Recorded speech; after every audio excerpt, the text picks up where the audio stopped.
বন্ধুরা, হাইব্রিড মুরগি যদি পালন করেন তাহলে কোন ওষুধগুলো আপনার হাতের কাছে রাখা অত্যাধিক জরুরি।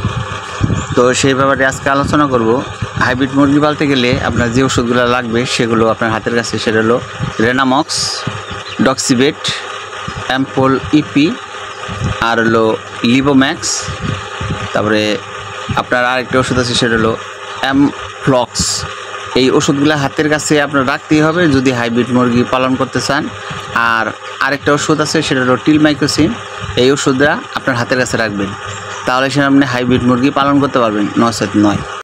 আসসালামু আলাইকুম বন্ধুরা, আশা করি আল্লাহর রহমতে আপনারা ভালো আছেন। তো আল্লাহর রহমতে আমিও ভালো আছি। তো আজকে থাম্বনেল দেখে অবশ্যই বুঝতে পারছেন যে আজকে কী ব্যাপার নিয়ে কথা বলবো। আজকে আপনার যে হাইব্রিড মুরগি পালন করতে গেলে কি কি মেডিসিন আপনার কাছে উপস্থিত রাখতে হবে, তো সেই ব্যাপারটা নিয়ে আজকে আলোচনা করব। তো আপনারা সম্পূর্ণ ভিডিওটি দেখেন। যদি স্কিপ করেন তাহলে কিন্তু ভিডিওটি স্কিপ করলে আপনারা ভালোভাবে বুঝতে পারবেন না, আপনার গুরুত্বপূর্ণ কথাটা শুনতে পারবেন না। তো আমরা যারা হাইব্রিড মুরগি পালন করি, এই হাইব্রিড মুরগিটা কিন্তু অত্যাধিক সেনসিটিভ একটা মুরগি। এটা সঠিক ব্যবস্থাপনা যদি সঠিকভাবে না করা হয়, এটা পালন পদ্ধতি যদি সঠিকভাবে না করা হয়, তাহলে কিন্তু একটা মুরগির বাচ্চাকেও কিন্তু বাঁচানো সম্ভব না। তো আমরা ব্রুডিংয়ের থেকে আরম্ভ করি। আমরা যখন ব্রুডিং করি তখন থেকে কিন্তু আমরা কিন্তু এই হাইব্রিড মুরগির বাচ্চাকে আমরা যে ওষুধটা দিয়ে আগে ব্রুডিং করব, সেটার নাম হলো রেনামক্স আর হলো ডক্সিবেট। এই দুইটা দিয়ে যদি আমরা ব্রুডিং করি তাহলে নাভিটা অতি দ্রুত আপনার যে শুকাবে, এবং কি ঠান্ডার যদি কোনো ভাব থাকে তাহলে কিন্তু আল্লাহর মতো সুস্থ হয়ে যাবে। তো এই কারণে এই দুইটা ওষুধ কিন্তু অত্যাধিক জরুরি।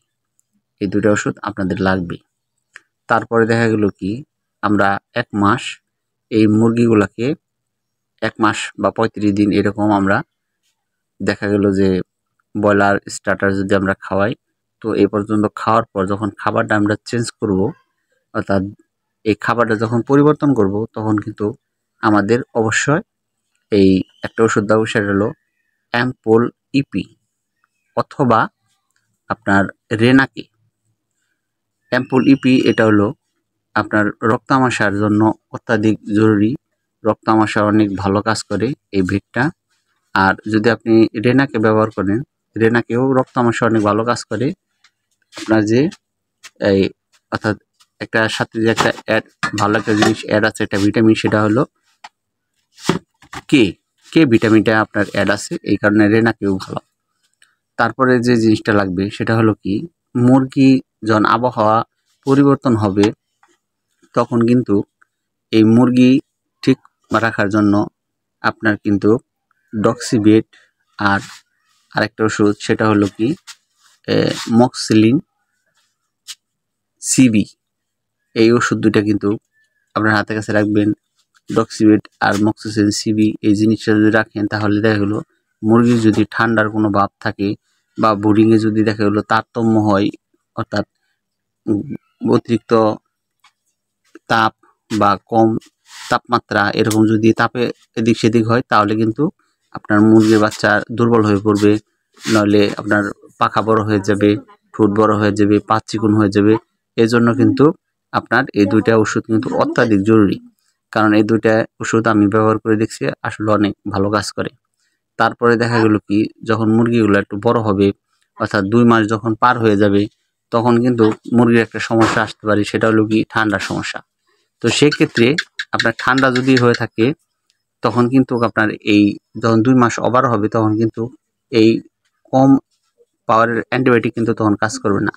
তখন আপনার কি করতে হবে, তখন আপনার যেটা করতে হবে, তখন আপনি লিবোম্যাক্স আর অ্যামফ্লক্স এই ওষুধটা আপনি যদি কম্বাইন করে ব্যবহার করেন, তাহলে এটা হলো 3য় প্রজন্মের ওষুধ। লিবোম্যাক্স এটা হলো 3য় প্রজন্মের ওষুধ। এই ওষুধটা অনেক ভালো কাজ করে ঠান্ডার জন্য। এই ওষুধটা কিন্তু আপনার হাতের কাছে রাখতে পারবেন। তারপরে দেখা গেল কি, আরেকটা ওষুধের নাম বলছে আপনি টিলমাইকোসিন। এটাও কিন্তু ঠান্ডার অত্যাধিক লাস্ট চিকিৎসা। অর্থাৎ এই মুরগিগুলো পালতে গেলে, এই হাইব্রিড মুরগি পালতে গেলে, বড় হওয়ার ডিম পাড়ার আগ পর্যন্ত বা ডিম পাড়ার পরেও এই মুরগিগুলার পিছনে আপনার নানান রকমের সমস্যা আসবেই।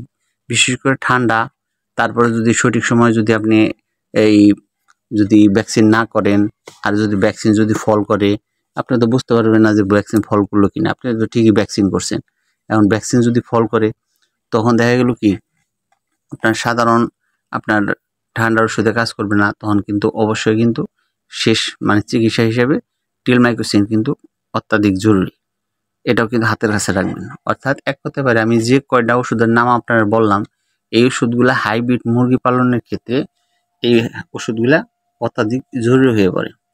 তারপরে এখন আমি তো ওষুধের কথা বললাম, এখন আপনি এই মুরগি পালতে গেলে আরও কিছু দিক আপনার খেয়াল রাখতে হবে। সেই জিনিসটা হলো আপনি যে স্থানটার মধ্যে মুরগিগুলো লালন পালন করবেন, অর্থাৎ যে ঘরটার ভিতরে যে সেটে লালন পালন করবেন, সে লালন পালন করতে গেলে তার লিডার ব্যবস্থাপনা প্রথমে আপনার দেখতে হবে। লিডার ব্যবস্থাপনা সুন্দরভাবে রাখতে হবে। দিনে অন্তপক্ষে 2 বার বা 3 বার পা দিয়ে উল্টে পাল্টিয়ে এই লিডার কিন্তু আপনার কিন্তু এই উল্টে পাল্টে দিতে হবে, যাতে নিচে গ্যাস না জমে। কারণ এই মুরগি কিন্তু এমনি সাধারণত যদি আবহাওয়া তাও এদিক সেদিকে যদি ঠান্ডা লাগে, তো সেটা ওষুধ মেডিসিনে কিন্তু ভালো হয়। আর যদি গ্যাসের থেকে যদি ঠান্ডা লাগে, তাহলে এই ঠান্ডাটা অতিমাত্রায় বেড়ে যায়, নিউমোনিয়া করায় যা এইসব রোগ কিন্তু ধারণ করে। তারপরে দেখা গেলো যে আপনার রানীক্ষেত, লাস্টের দিকে রানীক্ষেতও কিন্তু এই ওষুধগুলা মানে অসুখগুলা সৃষ্টি হয়। এই কারণে লিটার ব্যবস্থাপনা অত্যাধিক ভালো রাখতে হবে।